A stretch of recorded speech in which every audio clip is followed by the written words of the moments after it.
মানেই আলোর উৎসব। তবে অনেকেই বাজি পুড়িয়ে দীপাবলি উদযাপন করতে পছন্দ করেন, কিন্তু উৎসবের পাশাপাশি পরিবেশকে সুস্থ রাখাটাও আমাদের কর্তব্য। তাই চলুন দেখে নিই এবারের দীপাবলি কতটা পরিবেশ বান্ধব। আমরা বেছে নিয়েছিলাম কয়েকটি মণ্ডপ ও আবাসনের পুজো।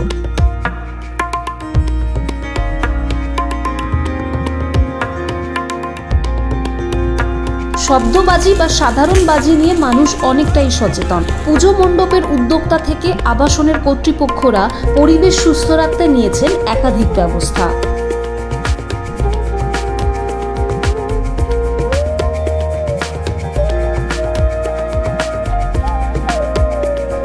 শব্দবাজি আমরা এখানে নিষিদ্ধ করছি, যেটুকুনি ফুলঝুরি, রং মশাল, তুবড়ি যেটুকুনি হয় সেইটুকুনি, প্লাস ওই আমাদের যেহেতু এখন পুরোটাই গো গ্রিন ইনিশিয়েটিভ, সেদিকেই আমরা ফোকাস করছি।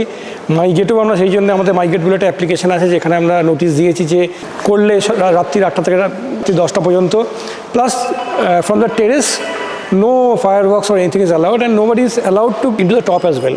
সাধারণ বাজিতে অনেক বেশি পলিউশন হয়, যেটা একদমই নেচারের পক্ষে ভালো না।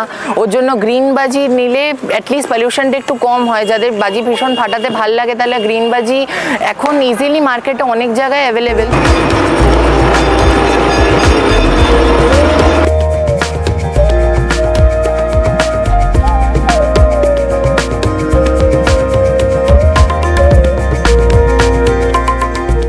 পরিবেশ নিয়েই তো আমাদের থাকতে হবে।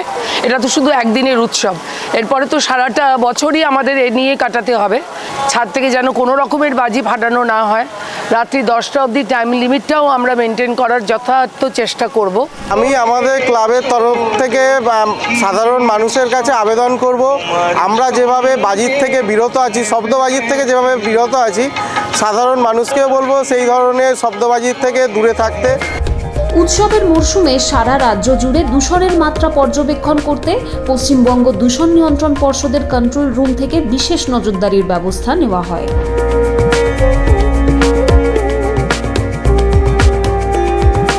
আসুন আমরা এইভাবেই পরিবেশকে সুরক্ষিত রাখি এবং প্রত্যেকটি উৎসব পরিবেশ বান্ধব করে তুলি।